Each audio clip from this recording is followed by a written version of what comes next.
Hello and welcome back to a new video. Now this is not going to be like my usual videos where I build something and then try to document it and make some sort of tutorial-like video that you could theoretically recreate but probably won't. This is more going to be like me talking about a bunch of stuff that's going on in the shop and around my machines and the future of this channel and my videos, and stuff that's not really fitting into its own video, so I'm just going to compile all of that into this video. And if you want to, you can keep listening.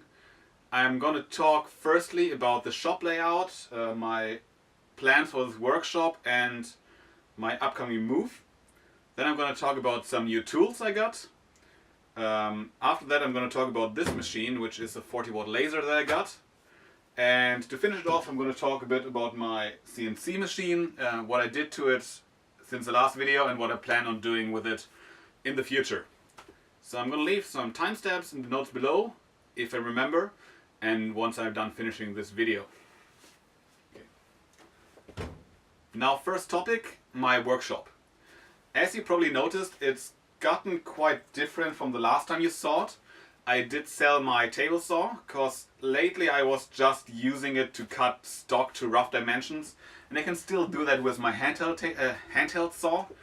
But I also think I'm gonna get like a miter saw for that in the future, just a tiny one that I can store away, because I really don't need the big table saw anymore. Now the reason I did sell that was to get more room, because I'm gonna move to a different city in the next couple of months, and I don't think I will have the luxury of a basement like that is not only relatively big but also somewhat soundproof. I mean, not entirely, but it's good enough so I can make noise in here. So that's gone, I won't have to worry about that. Then I could move the bench over here, which is nice because now I have the corner entirely for the CNC, which is good because I can film from one side, the other side, and from the top. And it's also making it possible for me to mount all the stuff I have planned for it in the future on the wall, but I'm going to come back to that later. Now for a part that I really enjoy, and that is new tools. The first one is this. This is a dial indicator made by Sony. It is pretty vintage, but it's still incredibly precise. That is the most precise and also most expensive tool I own. And it was sent to me by a fellow maker who was very kind to me, so thank you again for that. That's amazing. I will treasure this forever probably, because I see no reason why this would ever fail. So I'm gonna make probably a custom case for that to go in. That might be a future project, I'm not quite sure yet. But yeah, I am super psyched about that. Thank you again, this is amazing. Now, the money I got from selling the table saw, the same day I invested again into this. This is a Bosch Blue belt sander, and I thought about getting one of the cheaper ones. I'm probably gonna overlay some footage here of me opening the case. But the cheaper ones always had some sort of issues, and I just sold my Bosch Green table saw, and I'm frankly kind of sick of cheap tools, because they're more a pain to use, it's more of a hassle. I never was quite happy using it, it's more of a chore. And with good tools, that is one thing less to worry about. I did use this for about an hour and a half the day I got it, and I am very happy with it. The body is all metal, it's sturdy construction, it can mount to the table, which is very important to me, because then I can use it as a belt sander that's handheld and also as a stationary one. So I can use it to, I don't know, sand stuff, square against the fence. And yeah, that is gonna be great, a great addition for the future, because I can use it to trim stuff flush. So I don't have to machine everything super precise.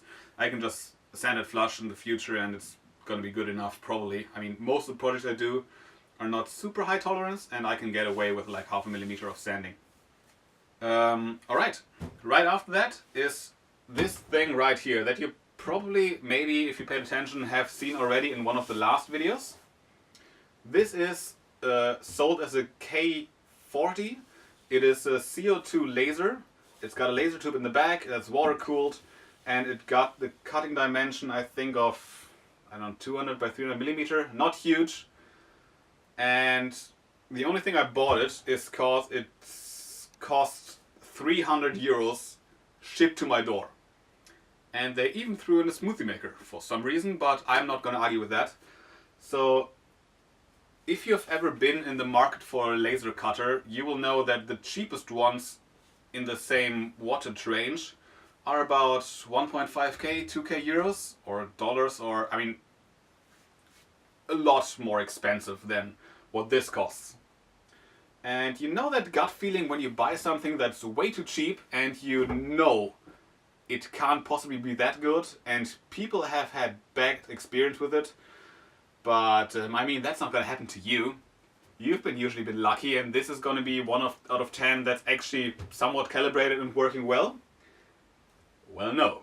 This, I can say full-heartedly, is a piece of shit. This is junk, as of right now. It got all the parts in it. It got the laser tube that actually produces the laser. I mean, second try. I had to send it back once, because the first time I hooked it up, the entire laser tube flooded with water, which was probably not what it was designed to do. So I had to write with them and get a new one shipped here, but it's in there now. It's working. It's producing laser.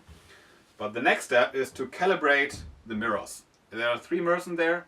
All of them have their own mirror mount. And these are the mirror mounts for the second and third mirror. The first one's actually okay, but these are thin pieces of metal that are fastened with M3 screws. So they vibrate a lot. They're very flexible, and they are not designed to be adjusted in 3 directions. These are designed to be adjusted in 2 directions only, but you still need to make them higher somehow, like stacking washers underneath, which is just incredibly annoying. So what I did was take them out, and I'm 3D printing some new mounts, and once they're done I'm going to link them down below in the description so you can make your own, because no one should have to deal with that.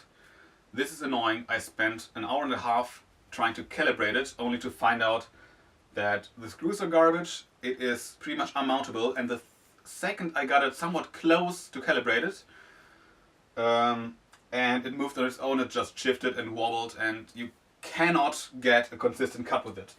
So yeah, you pay 300 euros, but you get exactly what you should have expected. At least me. I should have expected that. So yeah, that could be a project. I could make a video out of that. Oh yeah, also I forgot, the electronics in here are utter garbage. You can only do bitmaps, like pixel-based files. So yeah, try getting a straight cut with a pixel-based file. It is not, I won't say impossible, but not very great. So after replacing the mounts for the mirrors, I'm going to rip out all the electronics and replace them with Arduino and Gerbil-based drivers. So if you're interested in that, I don't know, let me know. I might make a video about that. It's not that hard to do, but it could be interesting. And that brings me to my last topic for this video, which is my CNC. Now that it's situated in this corner, I can not only film from 2 sides, but I also have the wall close to it.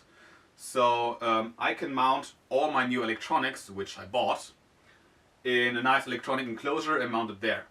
Now the electronics I bought were to replace the Gerbil electronics I have in there now, which are, they're cheap, but once again, you get the functionality of what you pay.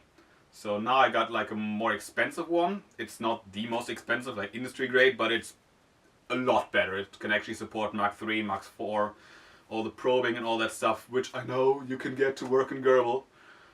But it's a pain, and I won't stand for it.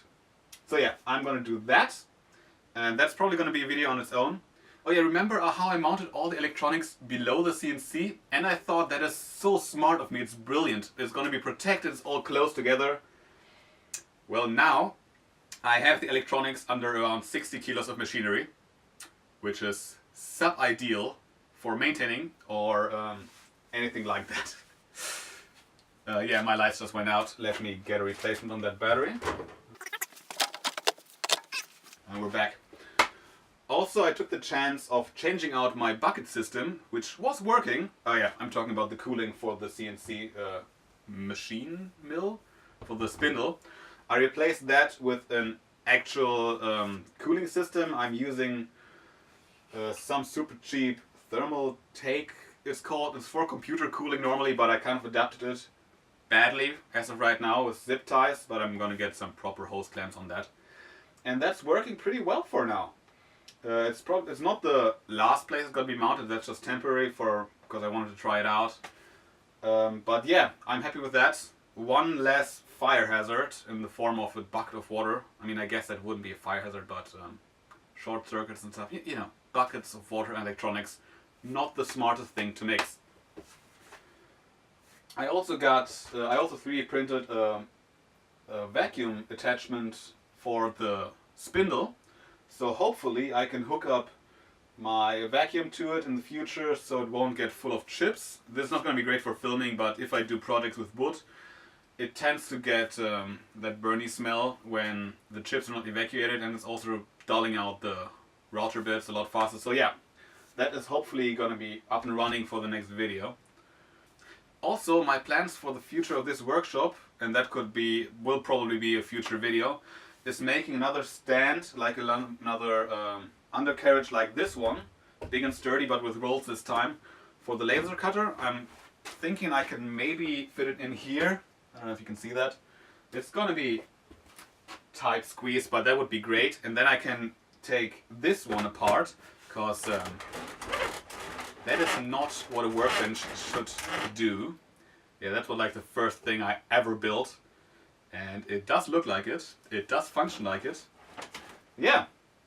So that's gonna be torn down, and in its place I'm gonna make this like a tiny 1x1 meter workbench with rolls as well, so it's nice and mobile. And I get a lot more storage underneath in the form of drawers or cabinets. So that concludes today's video. I hope at least someone watched through the entire thing, but I could understand if not. So if you have any suggestions for future videos, because I'm not currently working on something, please let me know. If you have any questions about what I talked about or feedback, please let me know. And I will see you in the next video. Have a good one.